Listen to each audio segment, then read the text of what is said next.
What is up, everybody? Welcome to Perspective Gaming. I'm your host, Flame078, logging in from the real world to give you perspective, or more specifically, getting perspective.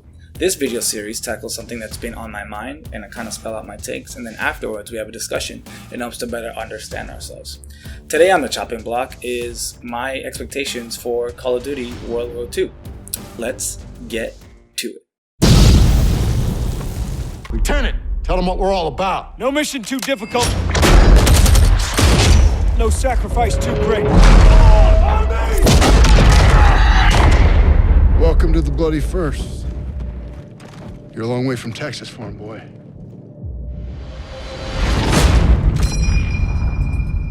So Call of Duty dropped its new trailer a while back, and I know people around me have said, yo, I think Battlefield 1 is done, that trailer was amazing, oh my god, Call of Duty's not gonna suck anymore, World War 2 is definitely a lot better than World War 1, so this game is definitely gonna be better, so on and so forth, or something along those lines. The quick answer is no. It is way too premature to even make those kinds of statements. But what the trailer does leave me is a couple of expectations for this new game.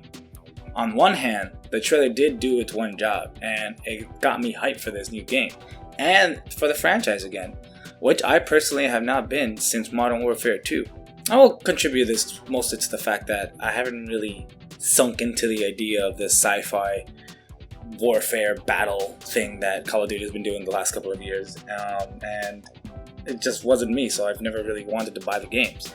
But jumping back to this point kind of leaves me excited because just like World War I, I love kind of realistic takes in history.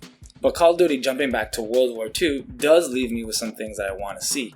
And that is 1, a single player experience that's pretty good, and 2, a unique multiplayer experience that definitely has that Call of Duty flavor to it. So based off the trailer, we do know we're going to be following the Bloody's first story in World War II and wherever that's going to lead us. You know, right now we know that we're going to have a D-Day section.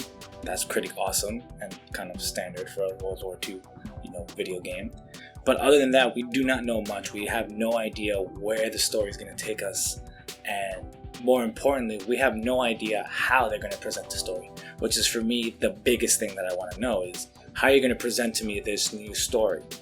We have a couple of ways you can do this, right? You have your standard 6-hour typical Call of Duty format campaign where you kind of just follow your squad and do some things here and there, and then you have your high moment clip, but that's it. But if we're going to be talking about high expectations and comparing it to Battlefield, we're going to have to see how it does and what Battlefield did differently this time around.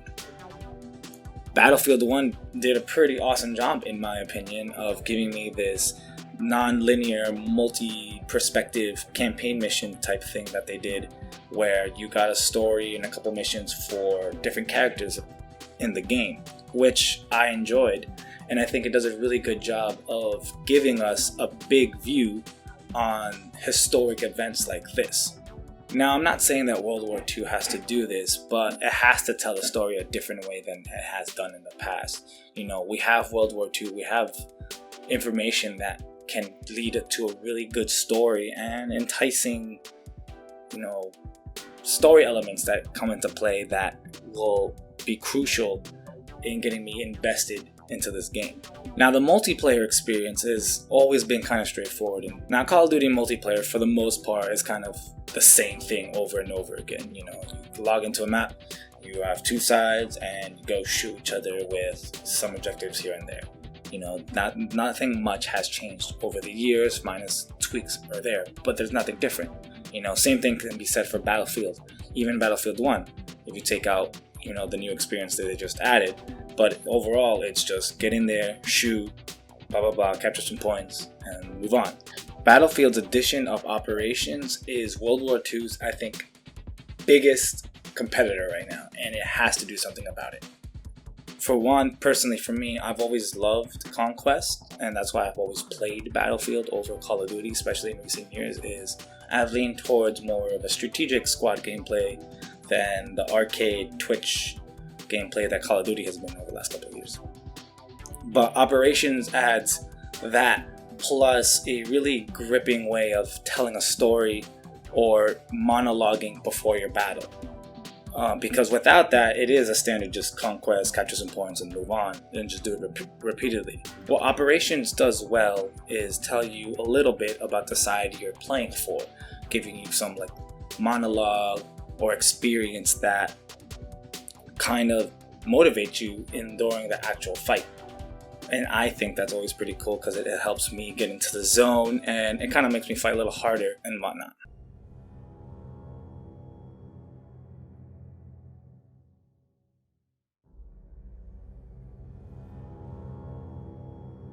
Sevgili abicim, dün Süveyş kanalına bir taarruzda bulunduk. Lakin İngiliz İmparatorluğu'nun bu damarını henüz kesip atamadık. Onların taarruzunu beklemeliyiz. Emperyal canavar henüz uyanmadı. Budalalar çölü geçebileceğimize ihtimal vermediler. Yarın inşallah bu aptallıkları yüzünden pişman olacaklar. Sultanım çok yaşa. Now, I bring up Operations because that's the game mode that I play myself all the time. Like, that is the go-to thing that I do when I log into Battlefield 1, is just play Operations because it encompasses all the things that I like in my Battlefield experience. Squad gameplay and a little bit of story sprinkled in there that kind of makes it fun and enticing. And overall, it leads to longer game sessions. Now, for World War II, I'm not saying it has to do something like that, but it has to do its Call of Duty version of something cool like that, where it's not your standard team deathmatch, Dominion, capture the flag type thing. It should be kind of that with a little flavor that will give it a different perspective and a different experience than what Battlefield has. Because if it's not, it's just going to feel bland, and it's going to feel boring. And that's pretty much all I can say right now. The trailer really doesn't give us that much information, and we're going to just have to wait. You know, these are just kind of my first initial thoughts about what World War II could be, and more importantly, what I'm comparing it to. Battlefield 1 for me has been a pretty fun experience, and I'm still going on it daily, even after all these months. And I will continue to do that until this game comes out. I'm excited for once, don't get me wrong. I'm looking forward to what World War II has to offer for sure, but we're just going to need a little more information, and then this is what for me, it's living up against. You know, it has to compete with Battlefield 1 in the aspects that Battlefield 1 did get a lot of things right. And for Call of Duty to really fall on the map again for me, it has to compete.